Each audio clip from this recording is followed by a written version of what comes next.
Hello, everybody. Good evening to one and all present here on this Sunday evening of 21st of September 2025. It gives me immense pleasure to tell you all that it's been exactly 1 year since we started the talk in this podium. The first talk was actually happened on September 3rd, 2024 by Dr. Zubin Dev. So it gives me immense pleasure that we have been able to get amazing speakers on the platform. And thank you, Dr. Reddish Talks, for arranging good speakers and also to make sure that the entire program is smooth and is done really well. Thank you. So the current speaker is Dr. Shivani Deshwal. She is a senior consultant and clinical lead in pediatric gastroenterology, hepatology, and motility sciences. And currently, Madam is working in Narayana Super Speciality Hospital at Gurugram. She will be talking about a few important case capsules in pediatric motility sciences. So, thank you, ma'am, for accepting the invitation. You can go ahead with the talk. The overall division of the time of 1 hour would be around 40 minutes in the actual talk, followed by around 15 minutes of question and answer session. Thank you, ma'am. The podium is. Thank you so much. Thank you so much, Dr. Prashant, for the kind introduction. The topic for today's lecture is my slide is not moving. Yeah. Topic for today's lecture is constipation and motility disorders in children with clinical case pearls. As a pediatric gastroenterologist, today I'm going to take you through the journey of infants to adolescents. And I feel children are not small adults and they need a different approach when we encounter them with constipation and with motility issues. So they're very important clinical tools that we should keep in our mind when we approach such children, because invasive tests are the last resort in children most of the time, and the parents are not keen for it. So we try to make as much of a diagnosis clinically, and then we do the appropriate investigation to clinch the final diagnosis. So constipation and motility, the overview of my talk would be that what is the epidemiology of constipation in our country, and then I will be going through a case-based approach covering functional constipation, dyssynergia, slow transit, organic causes like internal anal sphincter achalasia or anal ring. And also we encounter a group of children who have bowel bladder dysfunction, and how do we approach them? And a small word on congenital intestinal pseudo obstruction in children, which is a very close differential of Hirschsprung's disease. So now moving on to the prevalence, I think we have one of the toughest jobs in the world at the moment, because the prevalence of constipation is rising at a very high rate in our country. And it's in literature, it says 25% of the pediatric gastroenterologist consults are for constipation.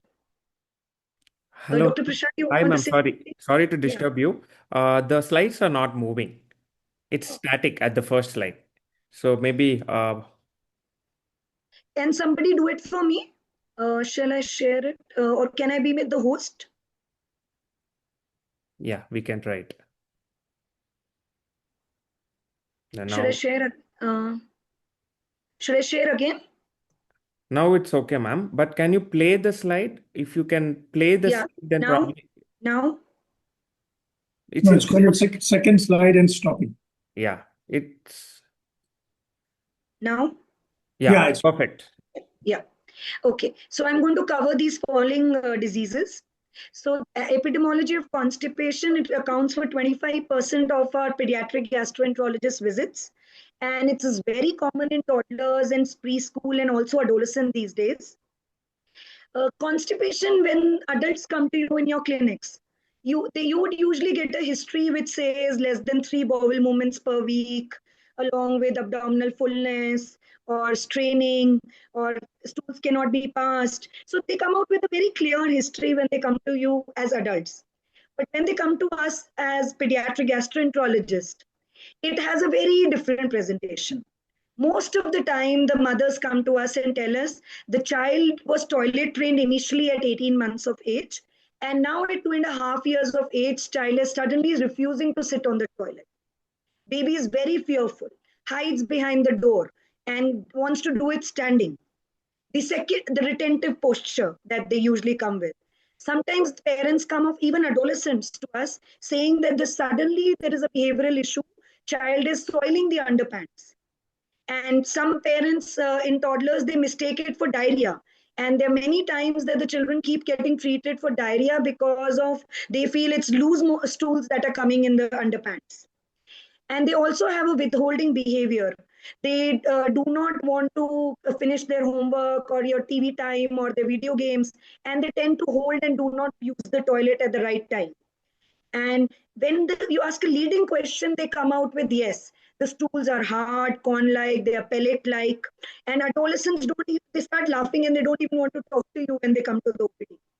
So, and blood in stools is an extreme manifestation when parents usually rush to you because that's alarming. So it usually begins as an acute constipation in children, and if not treated properly, is my slide moving? Yeah.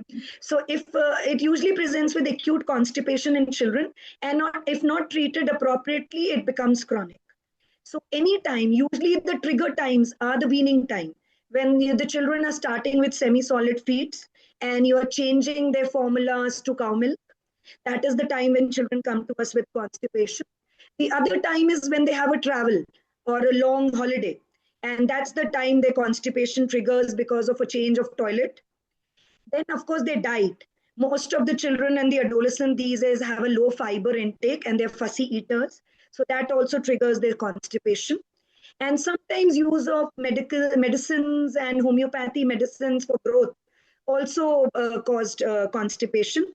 And I've seen few children who have a perianal dermatitis, and that triggers a constipation in children. So this is a rare group where the fissure is not the fissure, it's the perianal dermatitis, which leads to burning and holding, and that leads to constipation. And post GI illness, usually after an acute diarrhea, they have a poor appetite, they have some gastritis, and after less fluid intake, and this leads to, after a diarrhea, suddenly the bowel slows and they have constipation. So these are usually the trigger times that we get. And most chronic would start acutely, as I said. So how do we define constipation in Indian children? Duration of more than 4 weeks for all ages, and presence of any of the two following that I've lined down, which means that the child is passing less than 2 times per week, or there is incontinence more than 1 time per week, after acquisition of toilet skills, which usually occurs by 2 years of age, and history of excessive stool retention, painful stools, presence of large stool on examination. This is a very common finding that we get a fecal lump and the history is not there of constipation. Or they have large diameter stools that really obstruct the toilet. This may not happen in an Indian toilet. It's in the English toilet. So I'll start with a case and we'll go through the journey of a constipation child. So this is a very common scenario. I think I'm sure many of the adult gastroenterologists and physicians also must be encountering that a child around 8 to 10 years of age, they come to you with abdominal pain for 5 months and it has suddenly worsened for last 3-4 days. And there's mild to moderate a periumbilical pain, today more towards right. Along with that, child feels like vomiting. And when you ask the child, they say stool, yeah, we passed the stool. It is 1 per day and it's normal, no straining. No fever, weight loss, loose motions, any systemic illness. And on examination, the weight of the child is fine, the vitals are stable, the abdomen showing tenderness, right McBurney point usually. And this really raises an alarm, and the parents are also concerned whether it's appendicitis. And as usual, everybody orders an ultrasound. And on the ultrasound, you get a lymph nodes, which are non-specific, and the antibiotics are added and the painkillers are advised, and the children are sent home. So this is a usual scenario. So do you think the lymph nodes are the cause of pain? So it's very important, even as an adult gastroenterologist, to know that lymph nodes in children can be seen on an ultrasound, even in asymptomatic children. and they can be a very common cause of recurrent abdominal pain, but they may not be the cause of recurrent abdominal pain. So other factors need to be considered. So you must take a history of constipation in detail. You must be aware that the lymph nodes less than 10 mm in short axis are insignificant in children. They can be found in all children if we do a screening ultrasound. And they usually peak at 7 to 10 years of age.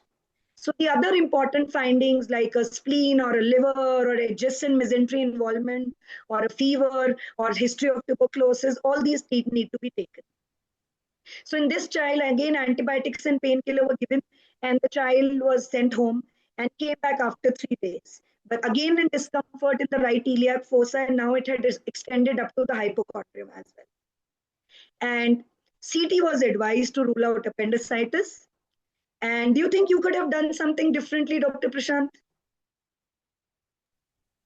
Ma'am, the flow of things, Okay. first, we would think of the way you are doing it itself. So CT would be advised to rule out if there is appendicitis or pelvic appendicitis. Many times I So in get my case, I will not do a CT. I would do something which is much more simpler. Though in this case, if the case came later to me, it was CT showed fecal loaded transverse colon and right colon. And the appendix was normal. So we could have saved the CT if we did a simple X-ray abdomen erect. So the learning point from this entire case was that when in doubt, please get an abdominal X-ray done, and we can avoid a radiation exposure in children and get a simple finding and correct that first. Because usually a rebound is absent in fecal impaction. It's mostly a tenderness, and the child does not have features of any peritonitis or fever or vomitings or a high CRP. So the child had a negative CRP, child had no vomitings, child had no fever by fourth, fifth day. So it was kind of against appendicitis, all the clinical history. So plain simple X-ray abdomen could help us clinch the diagnosis. There are various criteria which are being used. None has been regarded as a gold standard. But they say that you mark the quadrant from a splenic flexure to the greater trochanter and from the hepatic flexure to the right hip, and you draw two lines and you divide it into four quadrants: 1, 2, 3, 4, and then you label it as one as 1/4 filling of that quadrant, and two as half of the filling of that quadrant, three as 3/4 filling, and if it's more than 10, we can say it is loading. So this is a simple way that, and in this case, it was a gross picture which was clarified.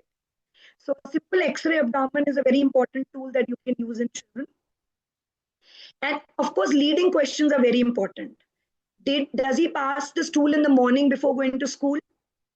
Does he do bedwetting or soiling? Does he strain too much or spend too long a time in the toilet without the phone? And passes very small pellet-like stool 6 to 8 times, but does not evacuate once together. Pain in the periumbilical region usually is functional, and poor appetite, excessive milk intake. So all these features, if you're getting a history of all these, then you must suspect constipation and must get an abdominal X-ray if you're not sure. And also a stool chart. Normally we have a Bristol stool chart which has 7 categories. It becomes difficult for parents to follow at home and to give you a clear picture.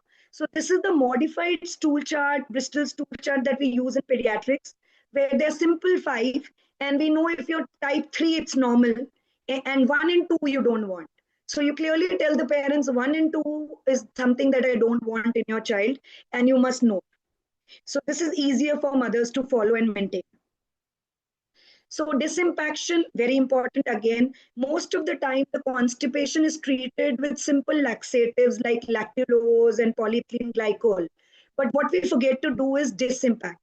So in an X-ray like this, if I put just a maintenance therapy, the child will never get back to stopping the laxatives. So first important it is to disimpact, and polyethylene glycol is the safest that we use in children. It can be a rapid disimpaction in a bigger child with 2 liter of and disimpacting in a day or two. But in smaller children, we usually prefer a slow disimpaction over a period of 3 to 6 days, along with the stool chart. So now maintenance therapy, just one word on maintenance therapy. Again, polyethylene glycol is the drug of choice. Many a times we encounter where a combination of lactulose and PEG is used in children. And this leads to a lot of bloating and nausea and abdominal distension. So both laxatives of similar kind, like polyethylene glycol and lactulose, should not be used together. Normally, lactulose are laxatives preferred in smaller children because the dose is smaller, it's 1 to 3 ml per kg per day. But if we start giving to a 30-year-old child, the dose of lactulose becomes very high and it causes side effects. So it's more important to use polyethylene glycol, and it has been safely used above 6 months of age. Other stimulant laxatives are usually avoided in children, and rectal medications cause a lot of fear. So should be avoided as much, except for rescue therapy when you do it as a stat enema. So stimulant laxatives, again, only as a rescue therapy. There are no definite drug trials in children that you can use them for longer duration and safety. And they cause a lot of abdominal cramping, and the child has already come to you in cramps, and you give them more cramps in return. So this should be avoided. So more important is to teach them the toilet training. Now continuing with the same case, this child was put on PEG and laxatives and followed up regularly for next 4 months.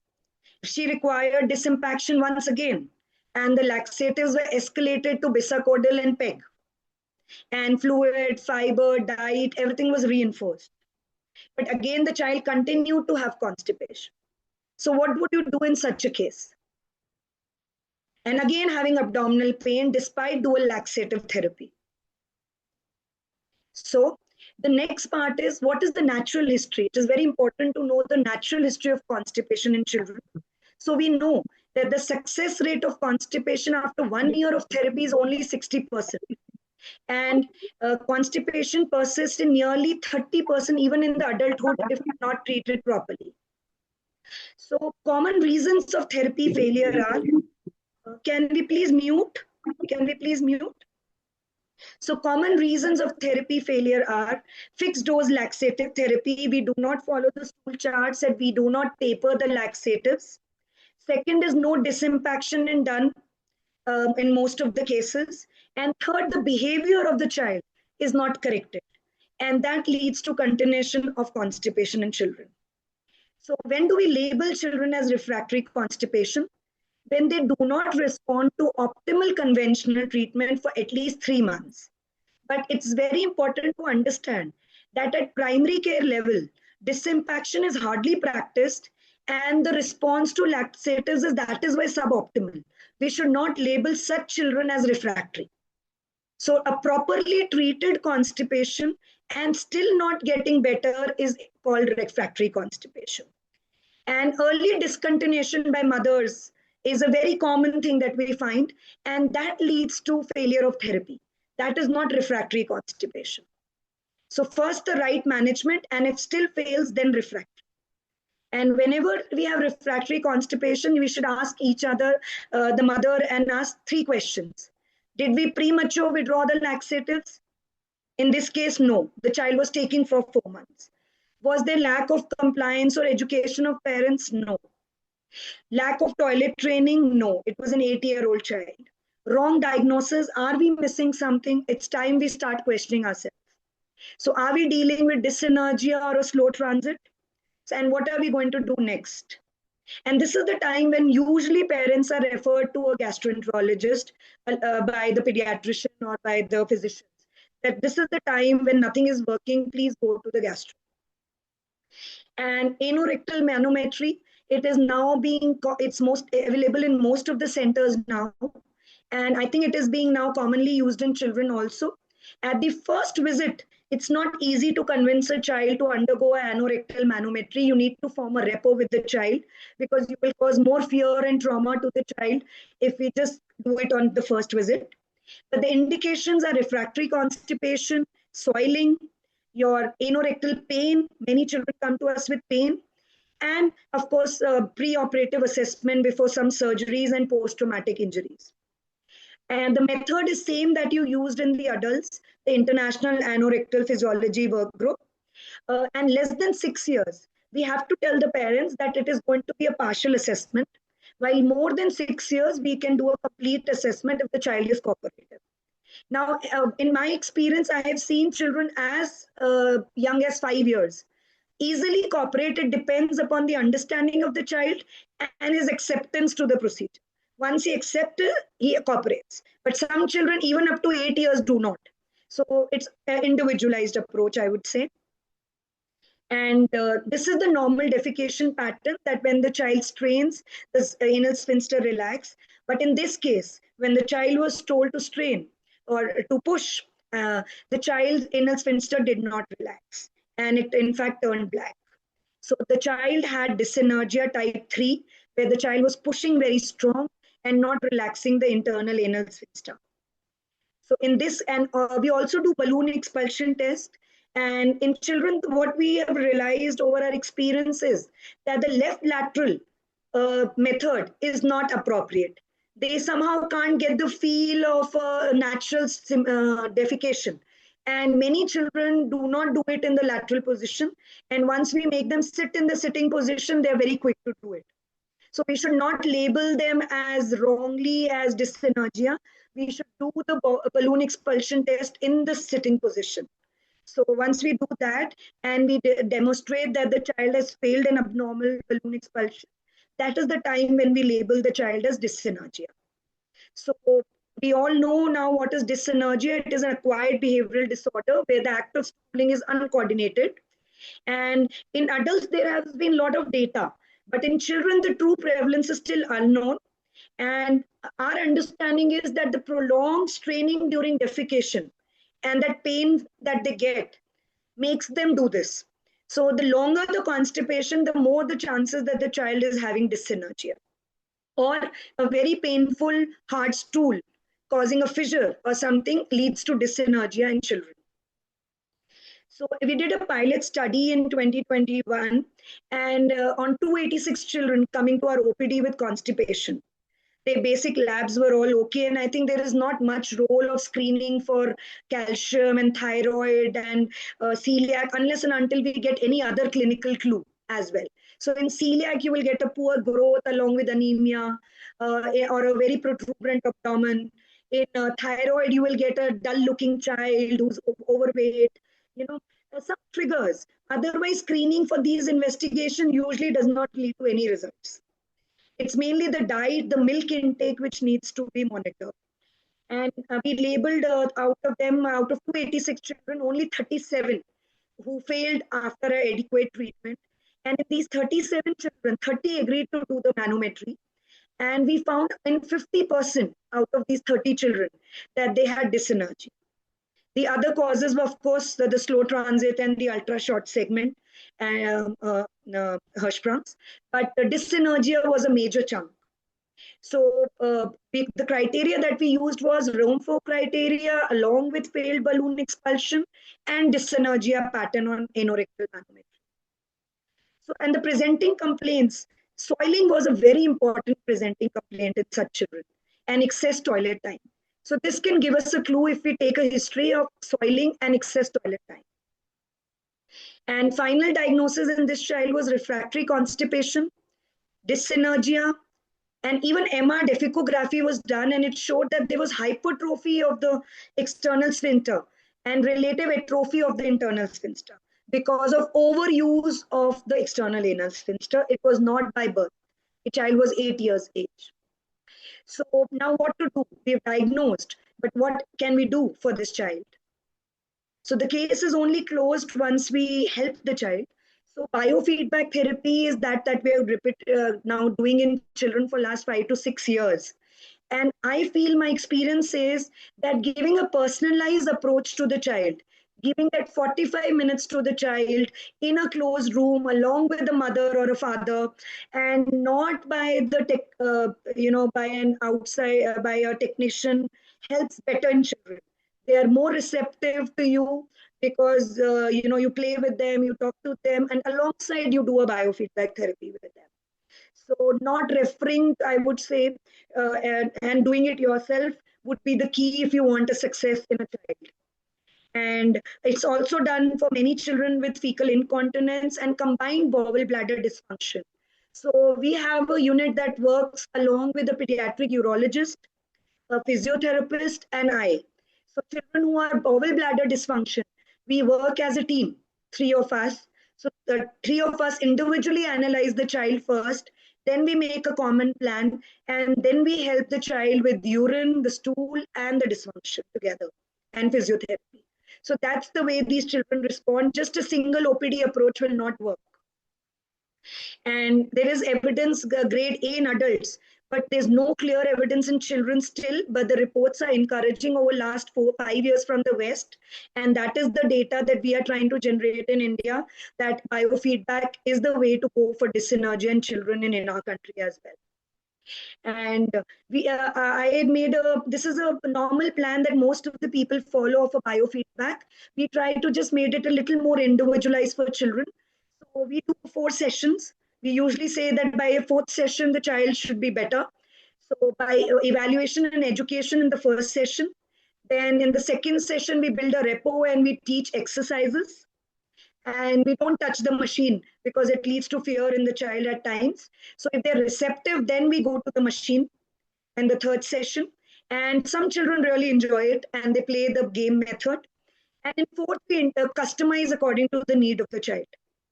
So these are the exercises that we try to teach them.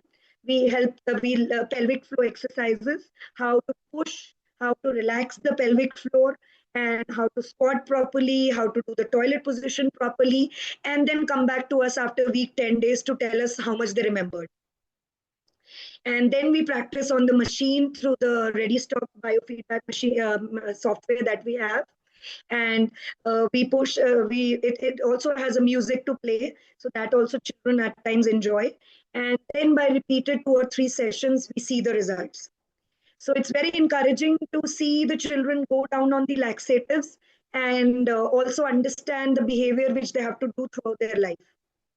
So bowel dysfunction in children can be caused by a number of factors, even like neurological disorders. So we need to be aware, like in this case, it was a functional constipation which went on to dyssynergia. But we also have children who are spina bifida and spinal cord injuries. They also have a neurogenic bowel dysfunction. And there are children who hold their bladder for long and they develop the reduced capacity, and this leads to constipation and encoparesis. And even pelvic floor, some children maintain their pelvic floor in spasm, and they have a lot of problems with constipation and also with urine passage. So biofeedback takes care of, and these exercises help in both. We in neurological disorders, we may not be able to correct completely because they have by birth, but of course it helps in reinforcement, and we can try 2 or 3 sessions and see the results if it's working or it's not working in them. And urinary incontinence is also because of a fecal mass. Sometimes children come to us, they come to us with urinary tract infections, they are incomplete bladder emptying. So we must take a urine history also whenever a child is encountered for constipation and pain abdomen. They can be associated. So response evaluation we did in these children, 15 children that we studied, and at 12 weeks, and we found that the symptom release was up to 73%, excellent, and good in 27.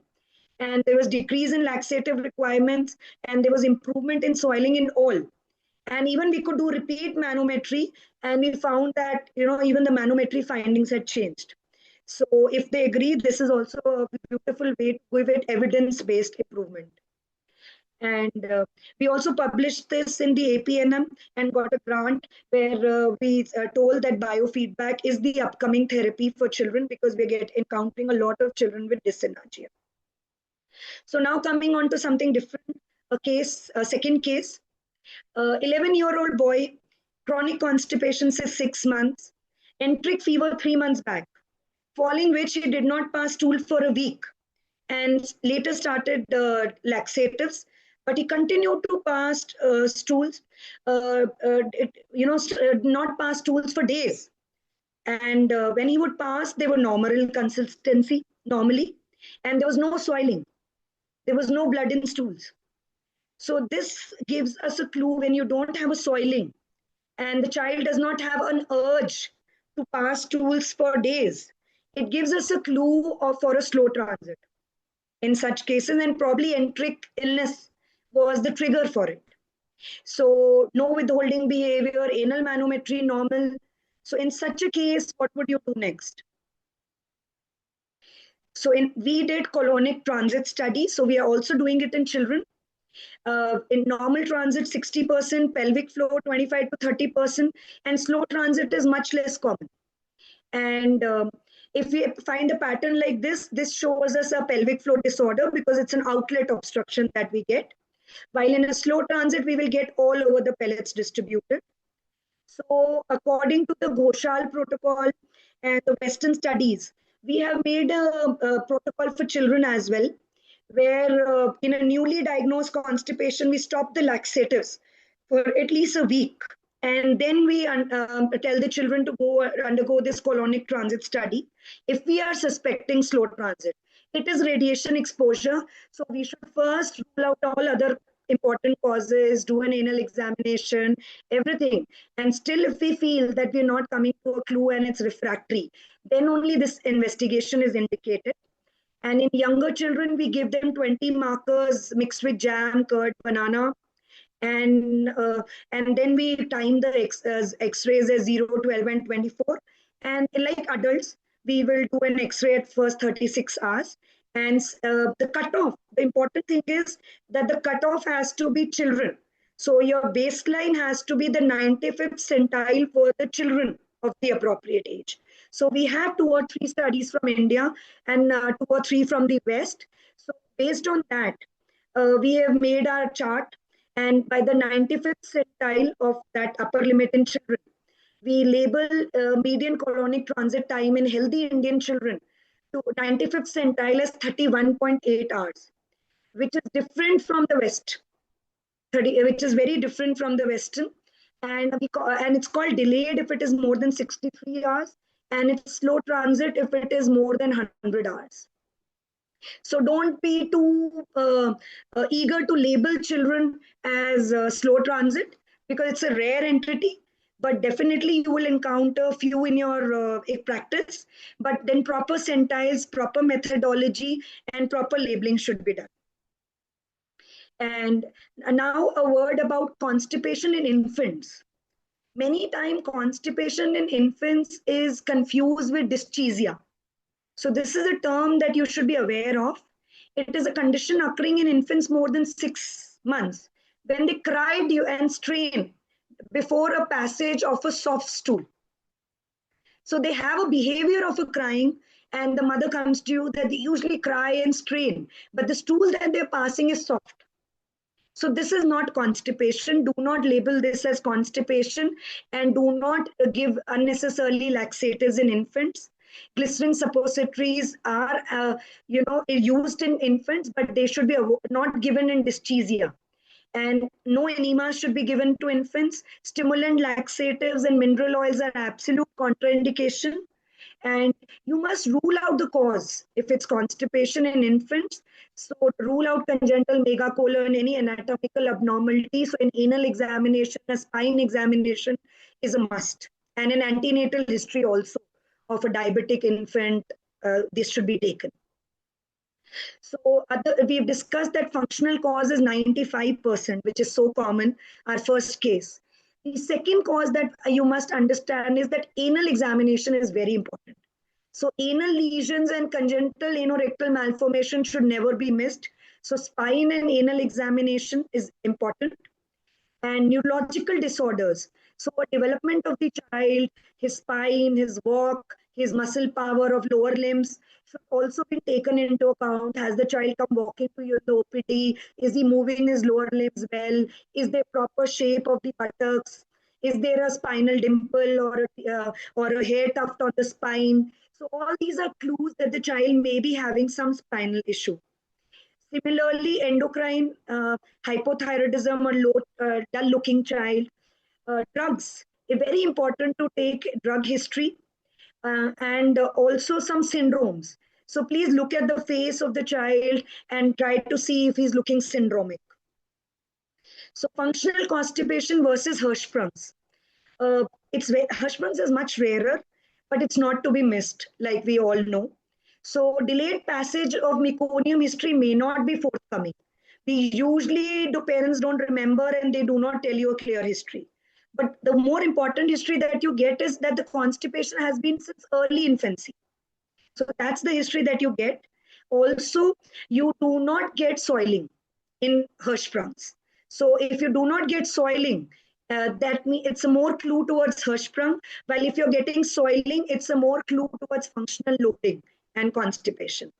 And of course, a per rectal examination and an empty rectum versus a loaded rectum and a gush of stools and Hirschsprungs that we read in our books is very important finding.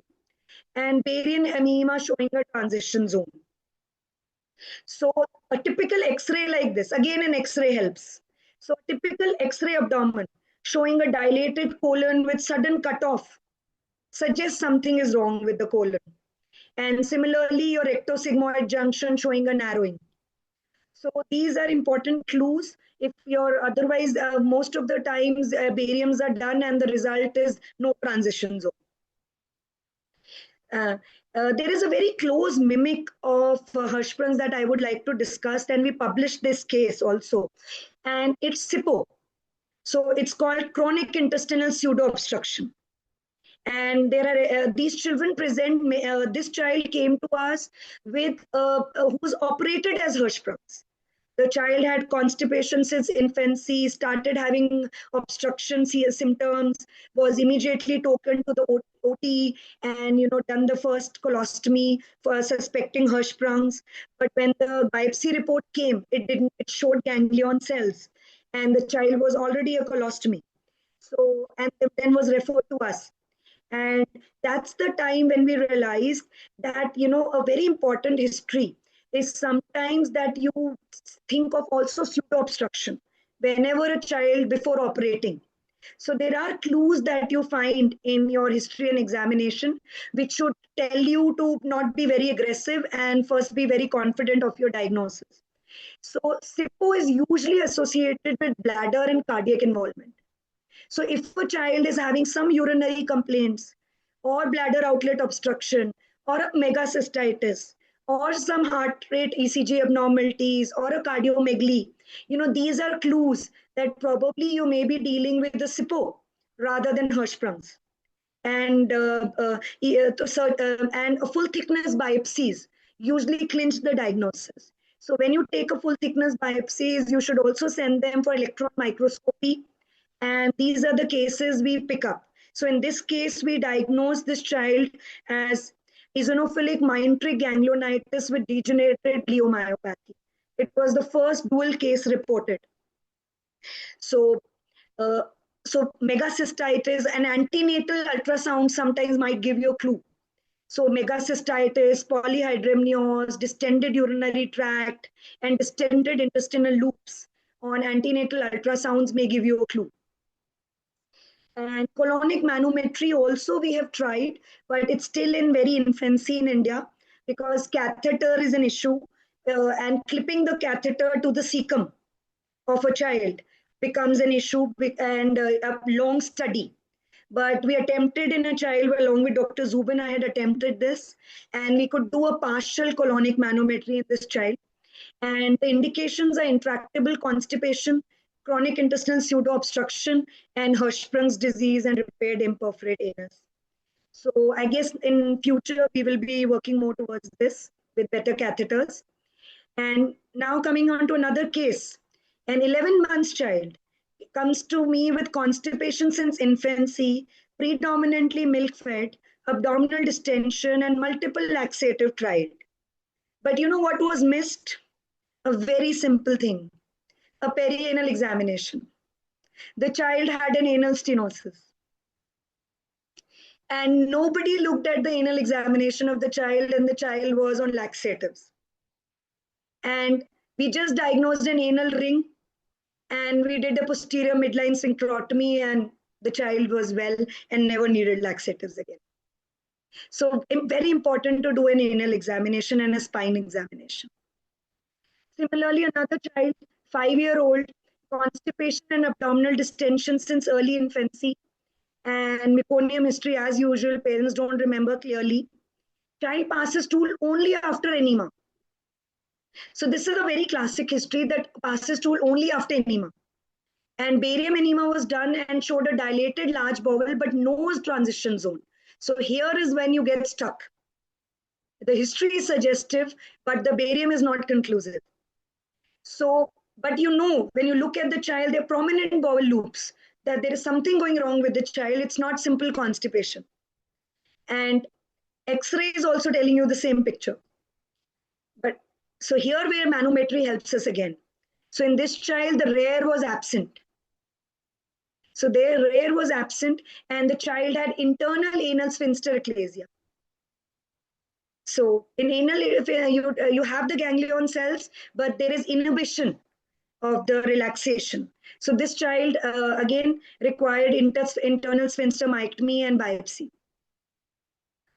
So anterior anus is also one common condition where anal examination, it's tough to diagnose because you need to calculate the ratios. Children are not cooperative from the fourchette to the coccyx.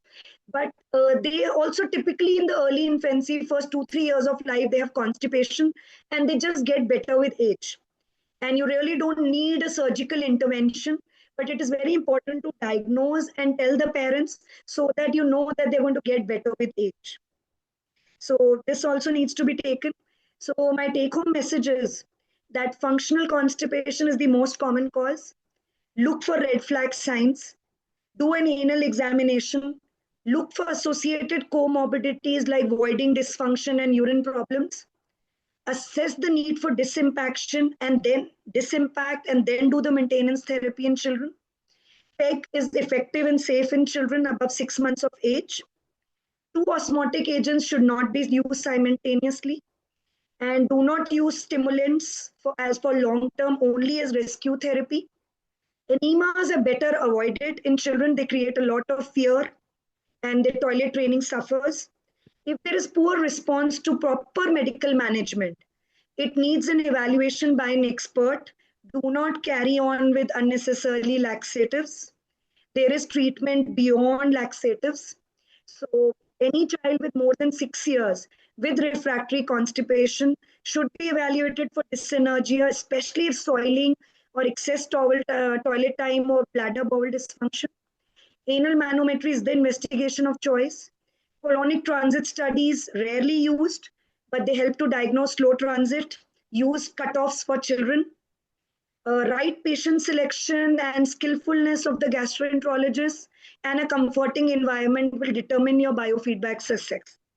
And motility disorders require full thickness biopsies, usually in our country, to diagnose, and a multidisciplinary surgical and other team have to be involved to make such diagnosis. So children are not small adults. They need a little different approach and less invasive and more empathetic. Thank you so much. Thank you so much, ma'am. It was a wonderful, lucid talk, and in almost 45 minutes to cover this topic so well. It's a privilege for us to listen to you, actually. There were so many nuances for us to pick up, especially as an adult gastroenterologist. Every step there is some differences on how you guys probably would manage and how adults we would manage. So definitely one of the most informative session we had was today. Within 45 minutes we had loads of information on one of the common problems.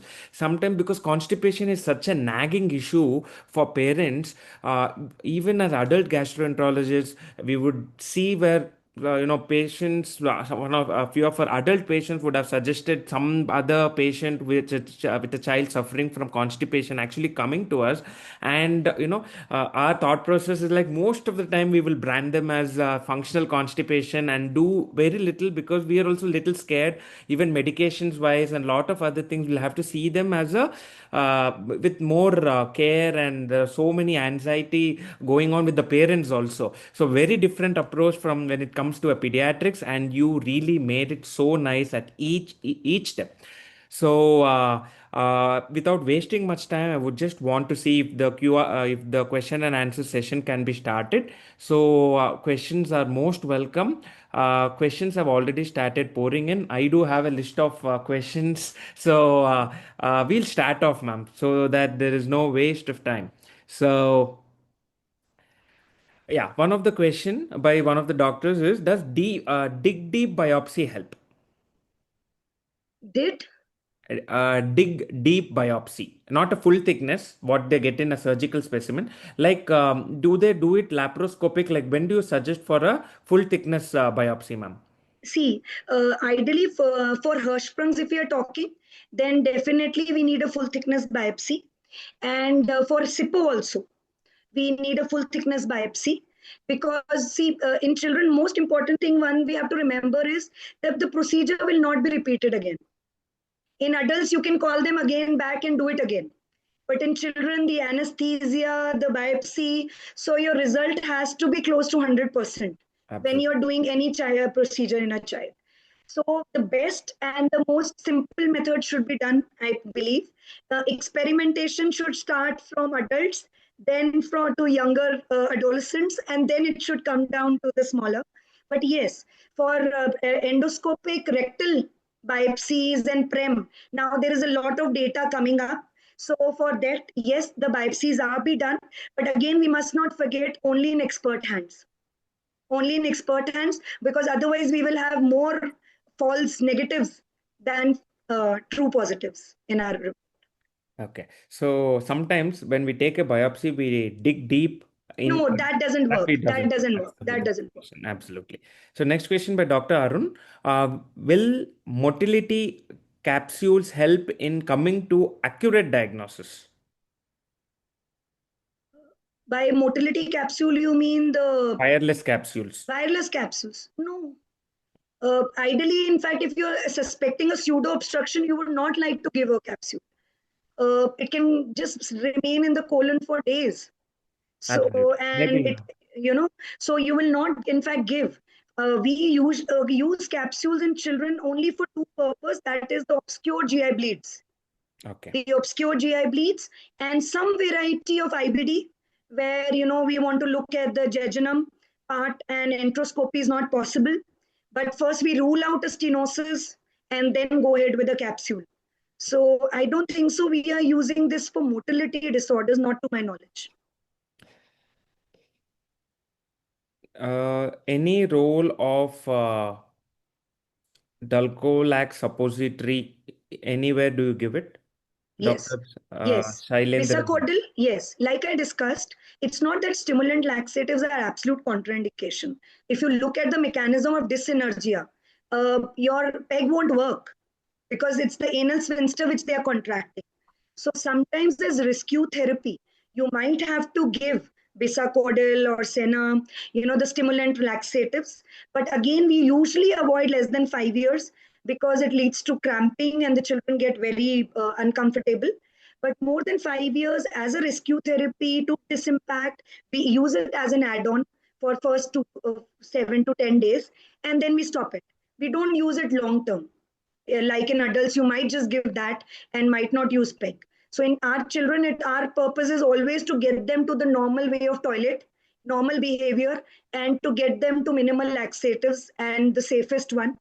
But as rescue therapy and adolescents, yes, we use bisacodyl. Yes. Sure, ma'am. And next question is about dosage of polyethylene glycol. There was a good slide for disimpaction followed by maintenance. So Yeah. maybe if we can slow that Yeah.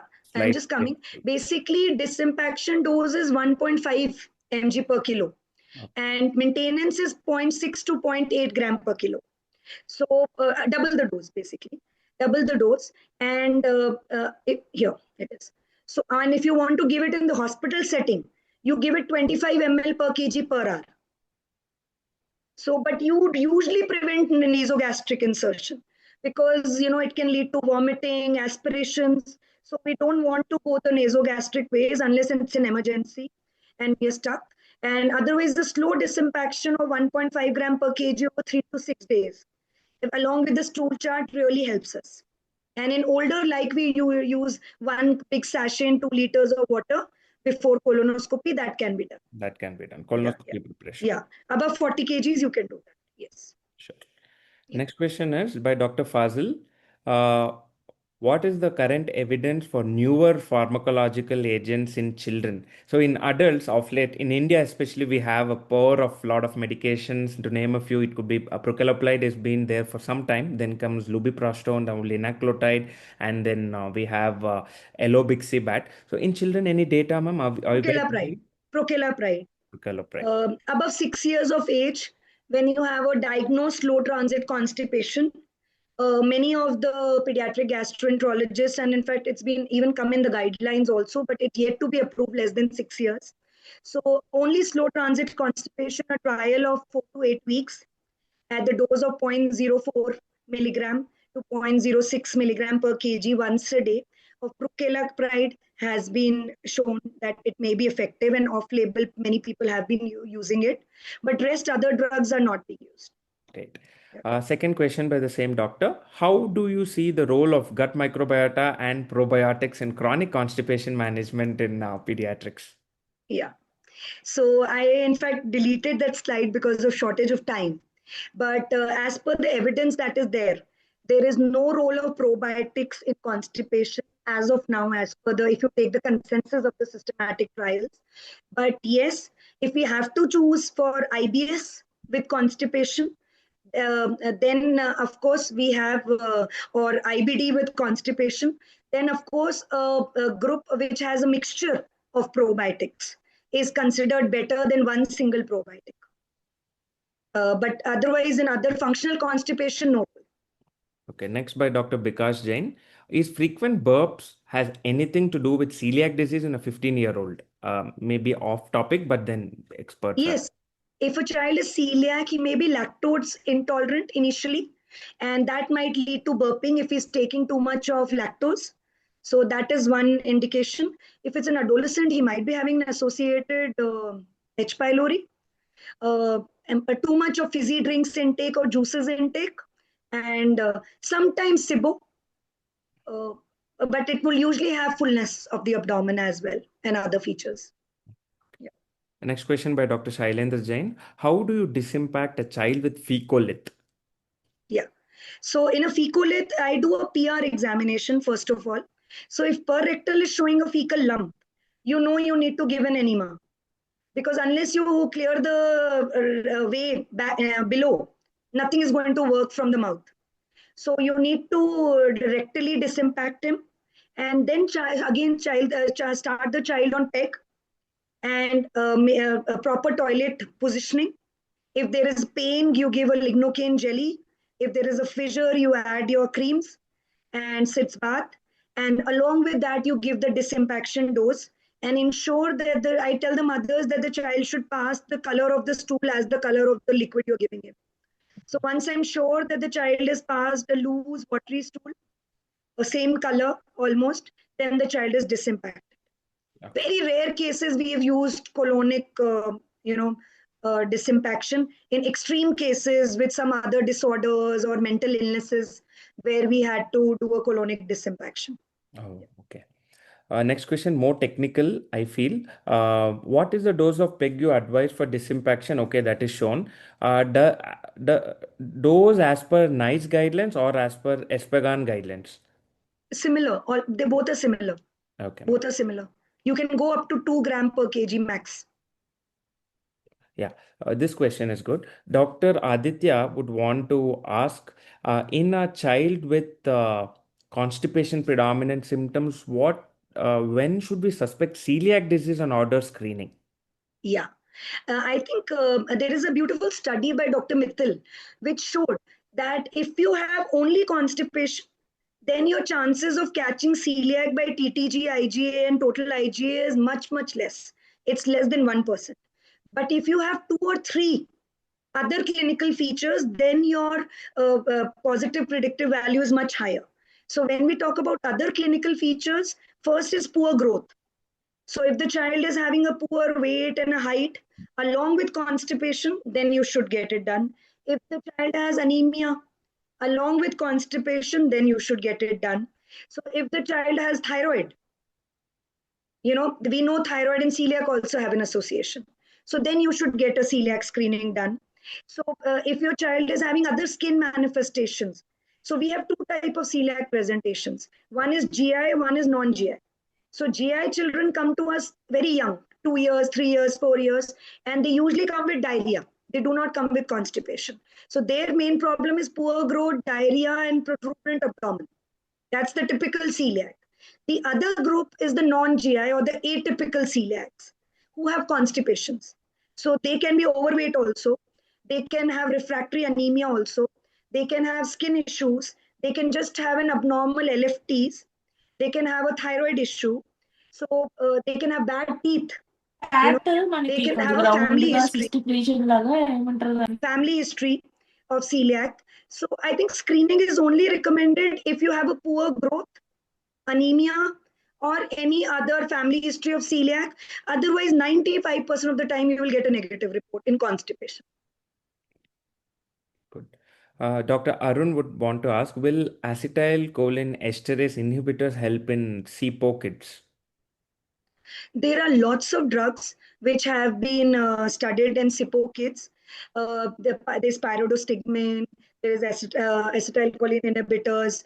But honestly, if you understand the mechanism, you have to see whether you're dealing with a neuropathy or a myopathy.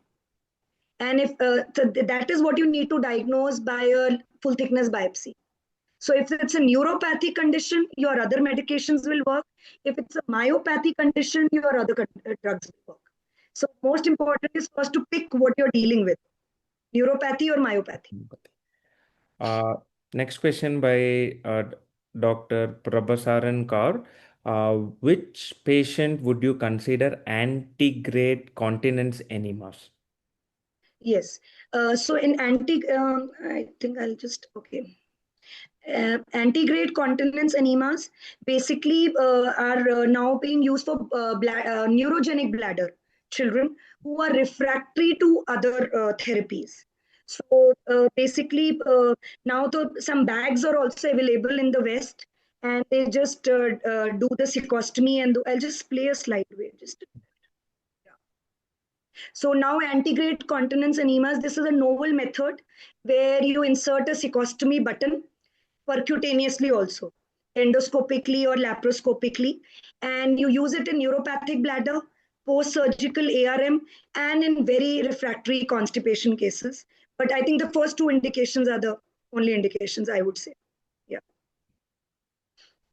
Dr. Sarina Jain would want to ask, what do you advise multiple vitamins for celiac disease patients for 15-year-old girl child? It's out of context. Out of context, but yes, basically supplements in celiacs are only recommended for first 3 to 6 months. Once their diet is established, there is no real role of supplements. So if your child is iron deficient, you will give him iron. If the child is vitamin D deficient, you will give vitamin D. If the child has magnesium or selenium deficiency, you might need to correct those. But otherwise, they are not needed. Otherwise, if the child is just diagnosed and showing no signs of vitamin deficiency, lab-wise or clinically. And that also given for a short period, 3 to 6 months. 3 to 6 months. Yeah. Next question, ma'am. What precautions to take before sending for barium enema examination in a chronic constipated child? Are there any contraindications for barium enema examination? Actually, contraindications. I think the technique of the person doing it matters. So definitely, if the child is disimpacted properly, it is better that the child, because otherwise you will not get the right study. So disimpaction would be the best way to do it. And secondly, when you insert the dye, the barium, it should be with the gush and at the edge. It's the putting thing should not go deeper. If the catheter goes too deep, you might miss the distal one, the ultra short segment one. Ultra short. Yeah. So it should be just at the tip of the anal verge with a sharp flow that should go. And the child should be stable, not moving, I would say. And rest, honestly, not much as far as I know. You can add to it if you, in your experience. Yeah. Barium enema of late in adults, we don't do much. Most of the time, we are with CT and we have difficographies and other things, ma'am. So, uh, uh, the next question is maybe you can give a brief answer. How, because it's a common problem again. Uh, there is a there are children who come with recurrent abdomen pain, ultrasound showing mesenteric lymph nodes multiple times. There's already a cycle of antibiotics which the child would have already undergone, and then somehow it fits more like a functional abdomen pain. So how do you approach this kind of patient? I Very think my first case was this only. My first case was this only. And in that, I showed you. Sorry, I'll just slide. And so in that, I had just can I stop sharing?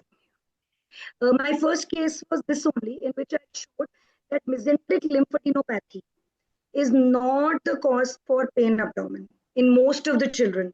And we often discuss this with the radiologist, and they say that if we see the lymph node, we can't stop but write about it. So this is the commonest thing that they say, that they've seen it, so they've written it. And what they see is usually what you need to tell them is to measure the long axis and the short axis. So if your short axis diameter is less than 10, Mm. you can just disregard them.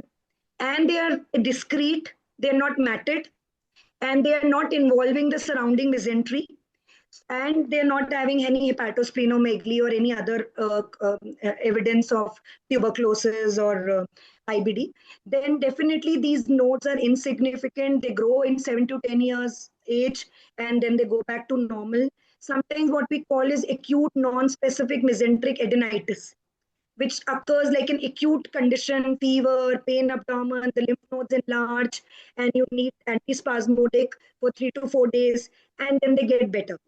And they mimic appendicitis at times, this condition, non-specific mesenteric adenitis. But otherwise, children coming to us with chronic abdominal pain and these non-significant nodes, you just need to tell them the axis is less, there is no matting, there is no mesentery, it's normal. Yeah, great. This modified Bristol stool was, is it like approved or you have It's modified it? approved. It's I have approved. it's approved, Uh-huh. and we Make it have simpler. yeah, and I think I have in fact devised my own stool chart in which I give them instructions also how to maintain, and this becomes very easy. So we tell them small, medium, large. So it's small is like a lemon, medium is like an apple, large is like a mango. Small, medium, large. We give them this 1, 2, 3, 4, 5, Mhm. and then we give them to maintain this chart. And honestly, you'll be surprised, parents maintain it on the Excel sheet and send it to us. So they're as compliant if you teach them properly. So Great, ma'am. So many nuances, so many questions. This in adults, we are just used to doing left lateral position. So when we were able to actually see doing in the traditional position, it was surprising. How do you manage the challenges? Is it easy to do it? Do you have to keep very changing the easy, baseline very once you easy. change the You position? just tell, you know what I do is we put a sheet down, we remove their pajama, we cover them with sheet initially, and then I tell them I'm going out of the room, I'm standing outside the curtain. You're alone in this on this bed, just squat and do it. And once we know the catheter is not moving, that even the technician comes out. And we just see from the curtain hole that the child has done it, and then we see him come inside. So it's mainly for And balloon expulsion, not yeah, the actual balloon. assessment of No, things. no, no, It's no. For okay the in left balloon lateral. expulsion, the Balloon last part. expulsion and this Yeah, thing. the Okay. last part. Yeah. Yes. So we give him privacy. He wants to have mother along, we give it, and we come out and tell him to do it the way he does it in the toilet. Cool. So, yeah. Last but not the least, RAIR commonly done even by adult gastroenterologists, baby sedated. It's very technical. No need of any this thing. Any precautions that we should take when we're doing on a child, especially with respect to different ages, ma'am. With The respect balloon to balloon. size, Yes. the balloon size. So there's no standardized as such, but we use 20 ml for less than 6 years, and normal one more than 6 years. And there are no defined cutoffs. You're learning by experience, I would say. So, but in the and most important is child should not be over sedated also. Oh. So you should get the anal sphincter tone. So unless you get an anal sphincter tone, you will not get the relaxation also. So the child should not be, so we usually do it under pedichloral. We try to do it under pedichloral, trichlorophos, oral, Oh, oral O. In very rare cases, we use a small dose of midaz. And that also we wait that the child is half awake when we do it. And of course, we do it multiple times. It is cumbersome. I will not say it's very easy. It is cumbersome in babies. So, and many times we have to repeat it also. It, because it's a diagnosis, it really changes your entire management. So, cool. I think we have taken enough question. Maybe we can take one more question by Dr. Aditya. He asks, any role of botulinum toxin injections in children with refractory constipation and increased sphincter tone? I think this will be the final it question is here. in the books. It's in the books. But like I said, if you try Botox and you've not tried biofeedback, it'll be sad for the child. Because I showed you the case, this child had external anal sphincter hypertrophy, and still with biofeedback, it got better. So this would be the last resort.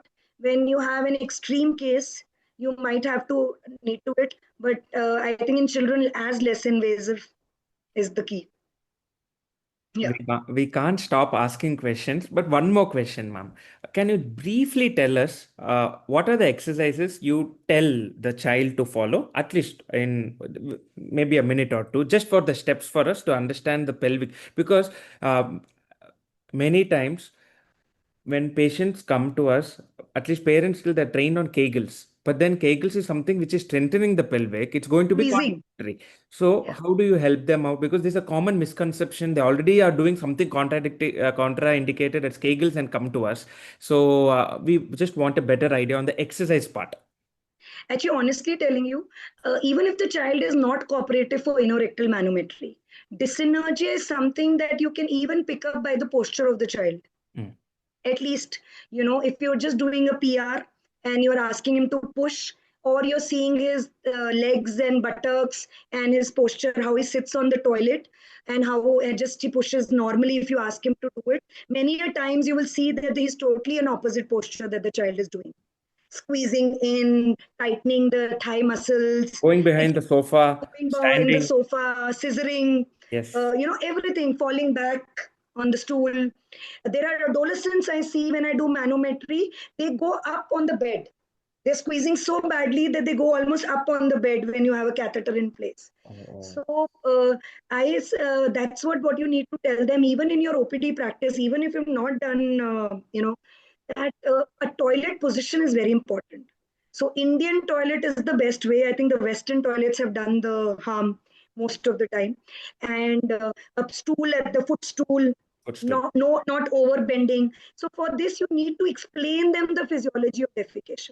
So unless and until you draw a diagram, you tell them where the anorectal sling is, where your stool is getting struck, how when you overbend your angle changes. So somewhere your physiology you have to teach them. So our first session of biofeedback is teaching them the physiology of defecation. And children are very smart. They understand it. And that's how they form the right position. Then we teach them. I take a lot of help of yoga. Yoga. So yeah, so I take a lot of help of yoga, of breathing exercise, how to push the diaphragm down, how the first step of defecation, and then how to strengthen the abdominal muscles, the lower abdominal muscles, your push exercises. And then it comes to keeping first, you can't teach them squeeze, they're already so squeeze. Mm. So you have to teach them what relaxation means. So you have to give them postures like wide squatting, sitting on the stool and relaxing their buttocks and their thighs, to teach them that what relaxation feels like, touching their own thighs and feeling the difference between the squeeze and the relax. So this is how they learn that, when I touch my thigh and it's tight, this is squeeze. When I touch my thigh and it's relaxed, it's loose, that's the position that you. So every child is different. Every child is So it could be more like a personalized biofeedback. different. Yes, Better honestly. terminology. Honestly. Uh, Yes. Thank you, ma'am. There are really so many questions to discuss, but then this is one of the topic where especially the watchers should probably, replay it and see the small nuances and can add so much to their practice. Thank you very much for accepting our invitation and discuss on this beautiful topic. Thank you, and we may interact again with you on a very something different again. So we will catch up again, ma'am. Thank you. Thank you. Thank you, Dr. Prashant, for considering me. Thank you. Thank you.